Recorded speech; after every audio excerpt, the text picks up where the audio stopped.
aset negara. Kualiti hidup dipelihara, berpasukan, berganding tangan, bertingkatkan taraf kesihatan.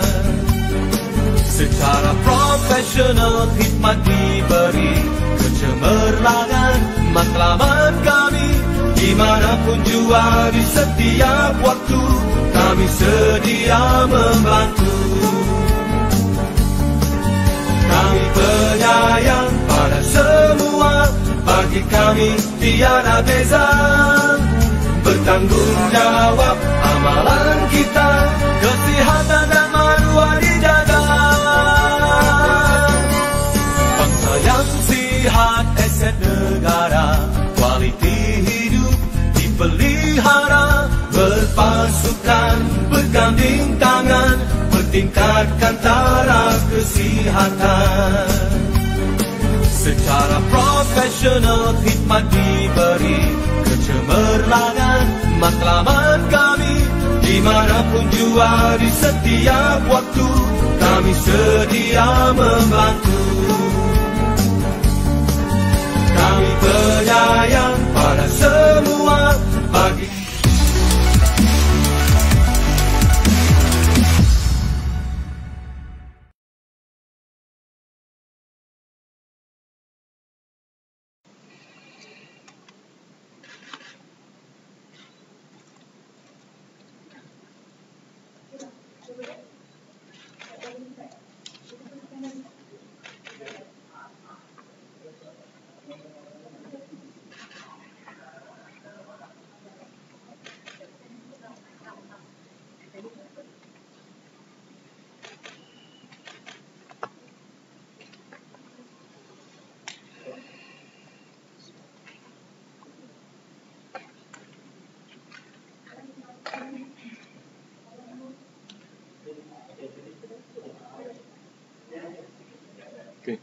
Bismillahirrahmanirrahim. Assalamualaikum warahmatullahi wabarakatuh.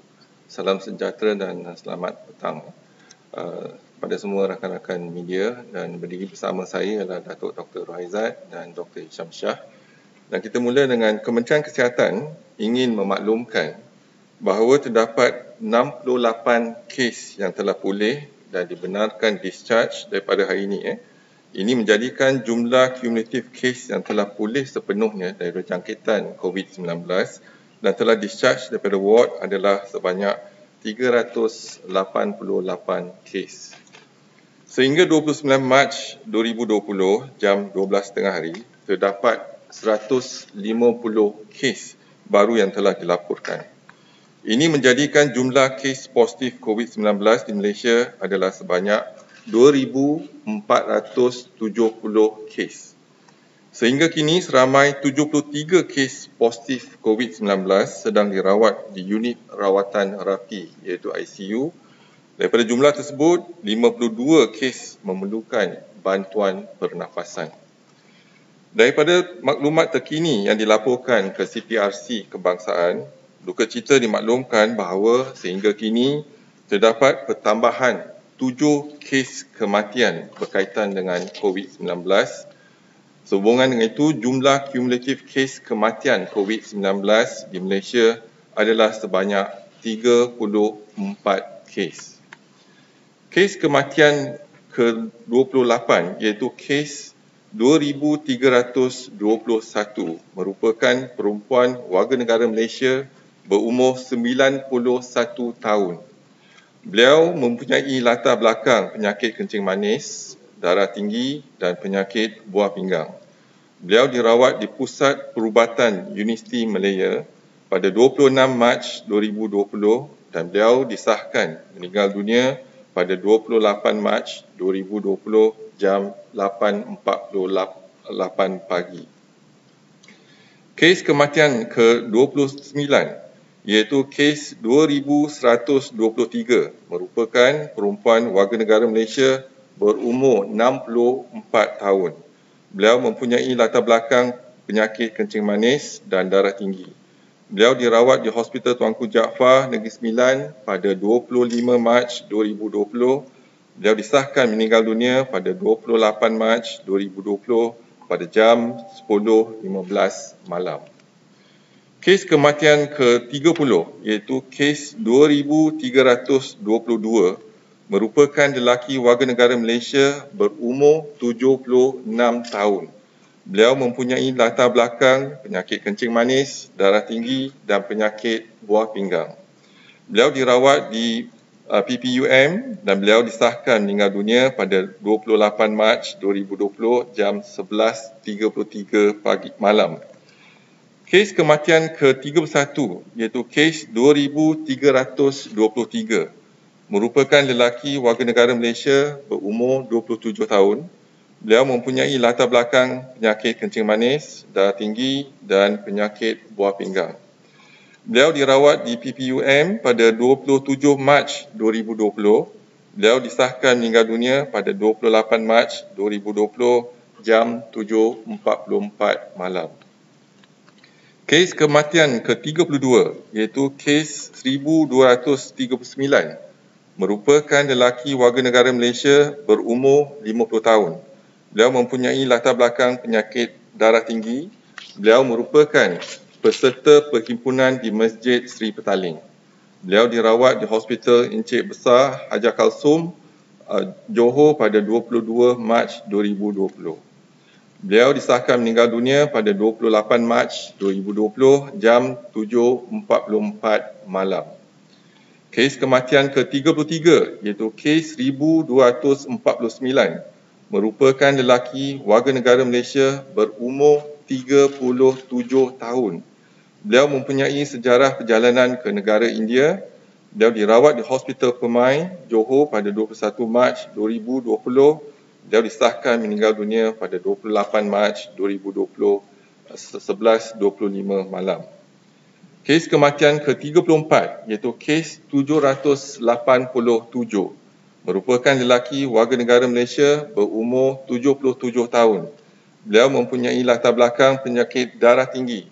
Beliau telah dirawat di Hospital Kuala Lumpur pada 18 Mac 2020. Beliau disahkan meninggal dunia pada 29 Mac 2020 jam 10.40 pagi. Kementerian Kesihatan Malaysia mengucapkan takziah kepada semua ahli keluarga mereka.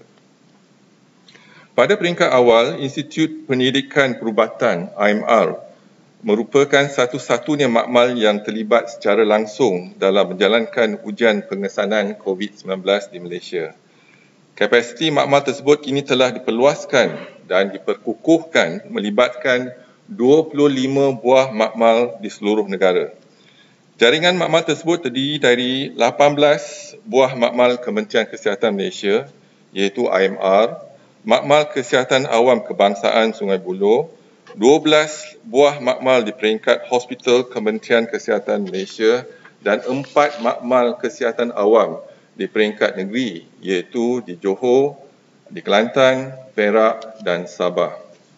7 buah makmal swasta iaitu Lab Link Sdn Bhd, Pantai Premier Patologi Sdn Bhd, Neogenics Laboratories Sdn Bhd, Clinic Path Sdn Bhd, BP Clinical Lab Sdn Bhd, Cawangan Glen Mary, Sunway Medical Center dan Gribbles Pathology Sdn Bhd. Terkini bagi membantu Kementerian Kesihatan Malaysia meningkatkan kapasiti ujian pengesanan COVID-19, Kementerian Pengajian Tinggi serta Kementerian Sains, Teknologi dan Inovasi telah menyediakan 10 makmal diagnostik tambahan di institusi pengajian tinggi, hospital pengajar universiti termasuk 1 makmal bergerak yang boleh dihantar ke kawasan hotspot. Kesemua 10 makmal diagnostik tambahan ini akan dapat melaksanakan 42,420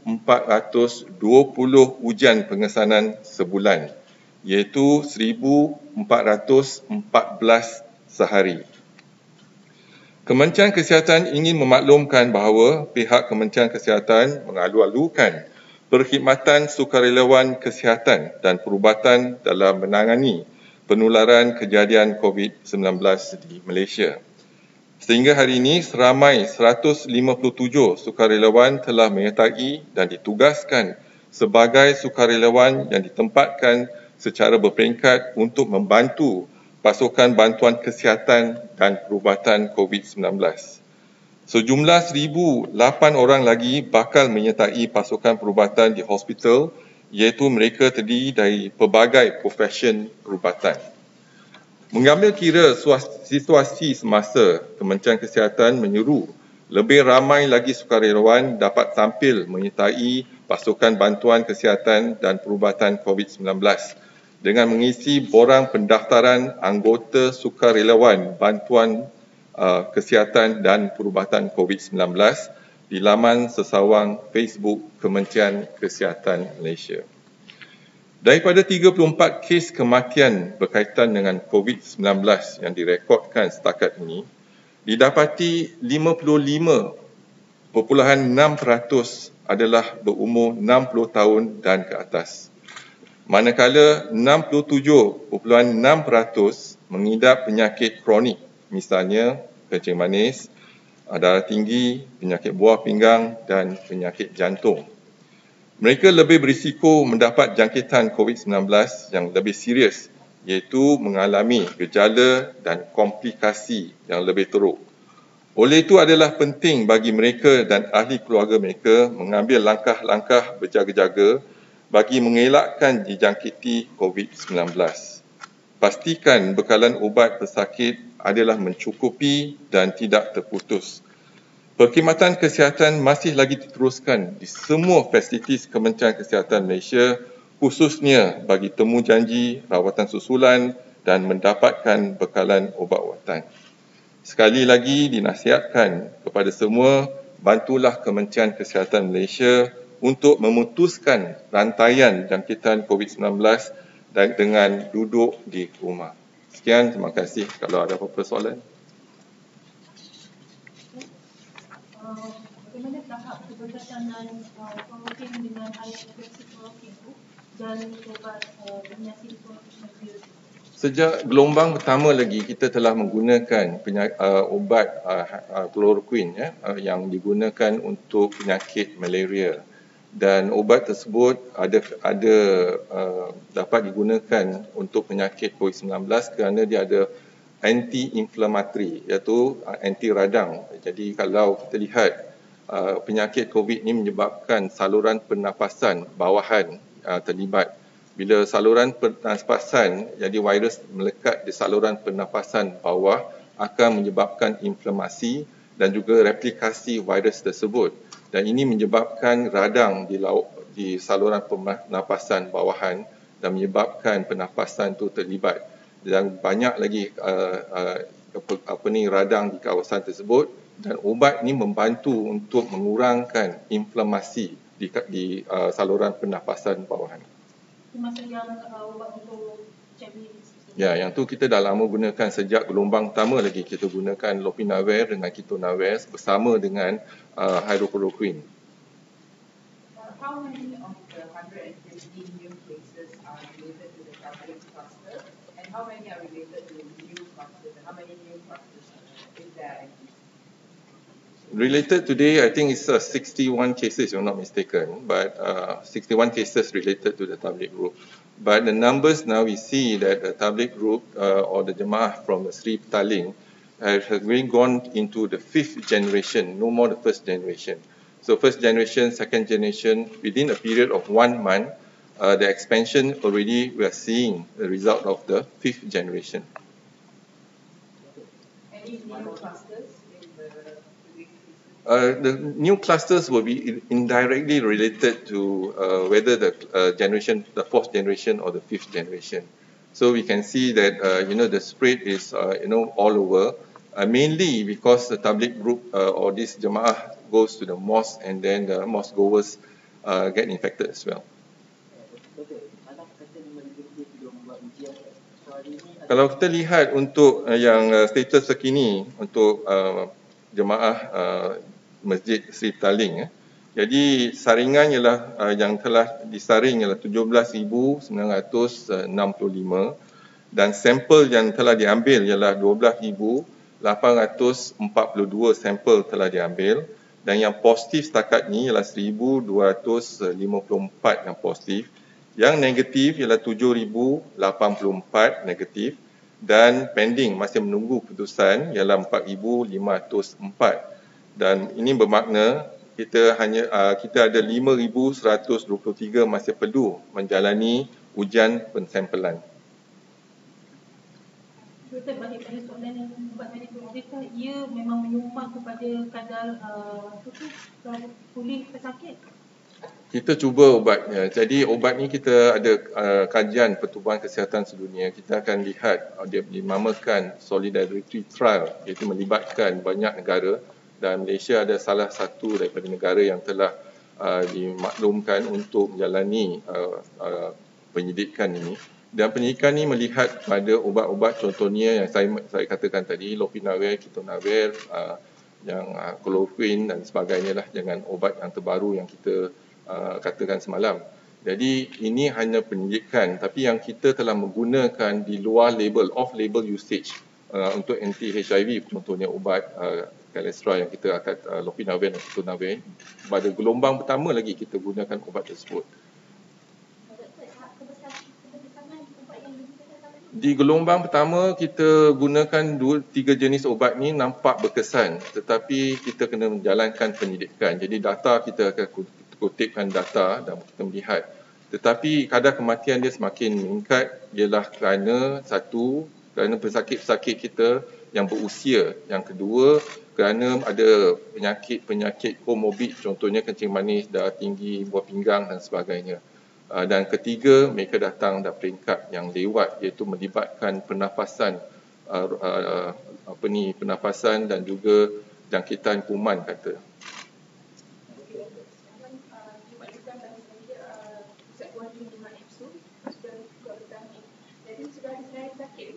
Setakat ni kalau kita lihat dalam perancangan Kementerian Kesihatan, pada mula dia kita rancangkan 3,400 katil.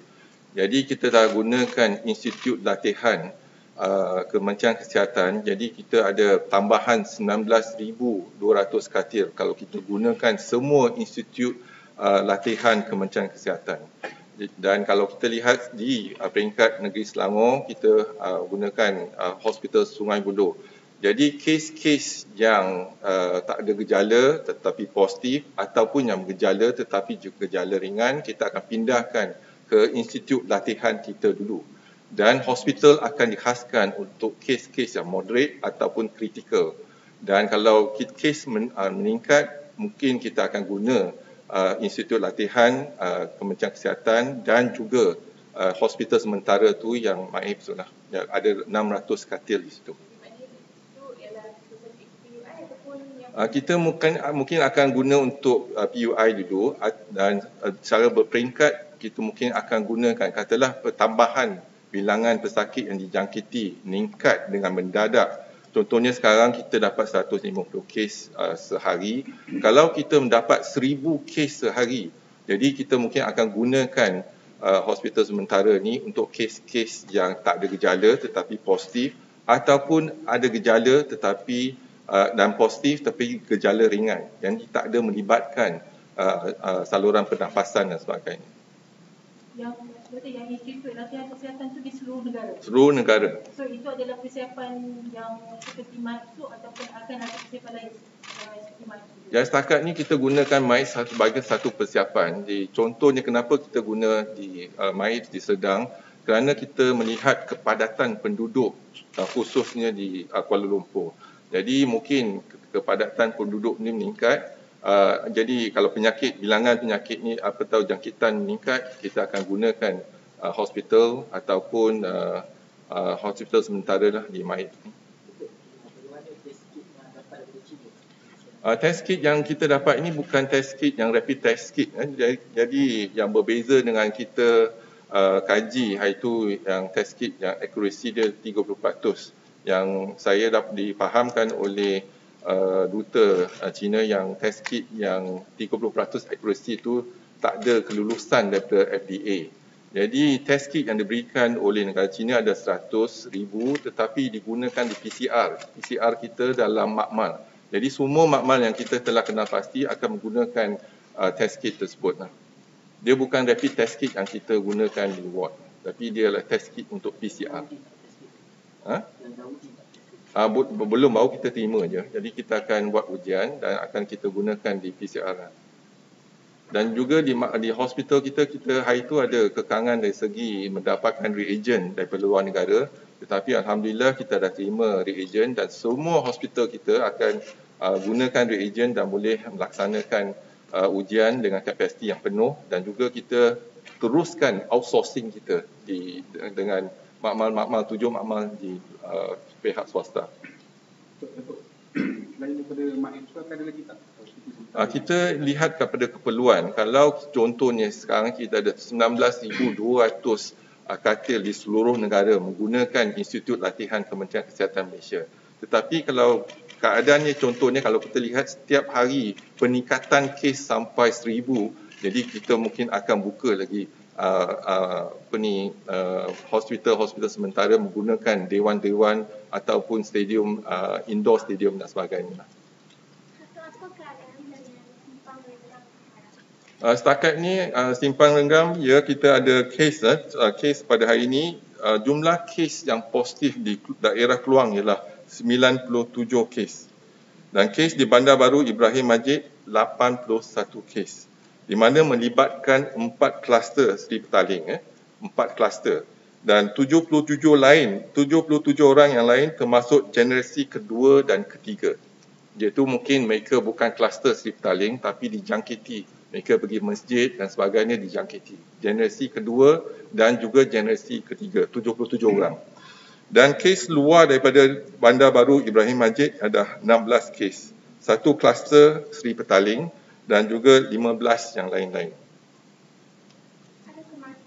Setakat ni tak ada kematian dan tindakan kita di kawasan tu ialah kita telah perketatkan perintah kawalan pergerakan. Dan apa yang penting ialah tindakan kita, iaitu kita pastikan akan laksanakan pembersihan nyah kuman, nyah jemah dan sebagainya dan disusuli dengan pemeriksaan rumah ke rumah dan individu yang kita syaki akan dilaksanakan ujian.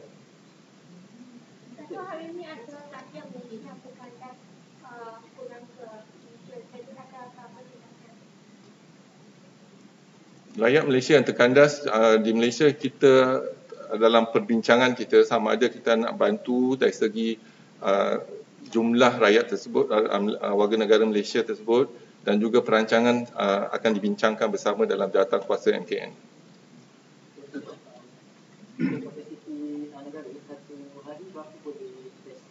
Untuk ujian hari ini kita kalau lihat daripada makmal tambahan ialah 1,414.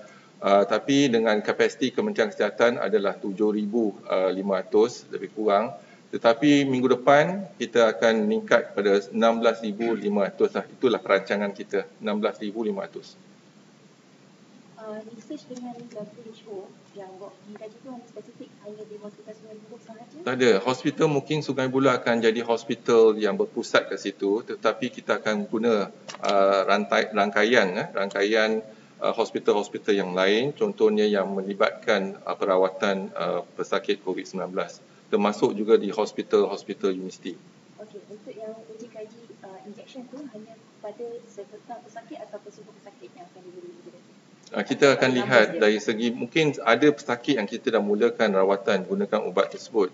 Jadi yang ni kita akan ikut protokol yang telah diberikan oleh WHO. Dan bagaimana kita pesakit yang baru yang masuk, kita akan gunakan protokol tersebut.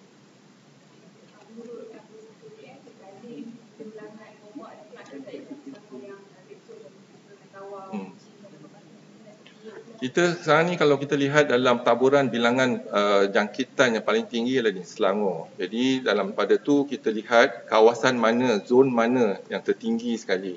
Jadi kita dah kenal pasti mungkin ada 1 ataupun 2 zon di kawasan Selangor yang mungkin kita akan ambil tindakan seperti mana kita ambil tindakan di Simpang Renggam.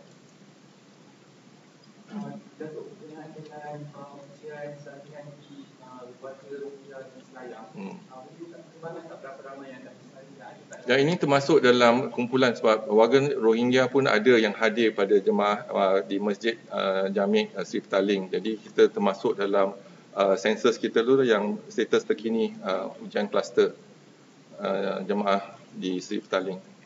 Untuk yang naik tu, berapa ramai kaki tangan yang akan diperlukan? Kaki tangan memang kita dah kerahkan, memang kita ada tambahan 3,000 kaki tangan. Pengambilan pertama telah pun dilaksanakan pada 16 Mac, iaitu kita mengambil lebih kurang 1,500 kaki tangan dan nurses kita ada 2,000 nurses dan 660 pembantu pegawai perubatan yang akan diambil dan kita akan laksanakan pengambilan pada hari Rabu ni. Jadi kita tambahan di situ dan juga kita kerahkan 3,500 daripada nurses dan pembantu pegawai perubatan yang melaksanakan pengajaran post basic. Jadi kita dah hentikan kursus post basic dan kita gunakan mereka di hospital dan klinik. Jadi kita ada pertambahan dari segi sumber manusia. Dan kita juga menggalakkan sukarelawan, doktor, nurses dan sebagainya yang bukan staf Kementerian Kesihatan tetapi tampil ke depan untuk membantu kita lah dalam perawatan dan juga kesihatan awam. Jadi doktor cakap dah ada 150 yang sukarelawan yang ambil kan? Setakat ni ada 150 kita dah ambil, tapi kita ada 1,008 yang tengah menunggu penempatan. Jadi kita nak tahu kepakaran mereka, contohnya doktor, bahagian mana, nurses, latihan di bahagian mana dan juga lokasi mereka. Sama ada mereka di Kuala Lumpur ke, di Tawau ke, dah ada tu. Jadi kita akan melihatkan penempatan mereka.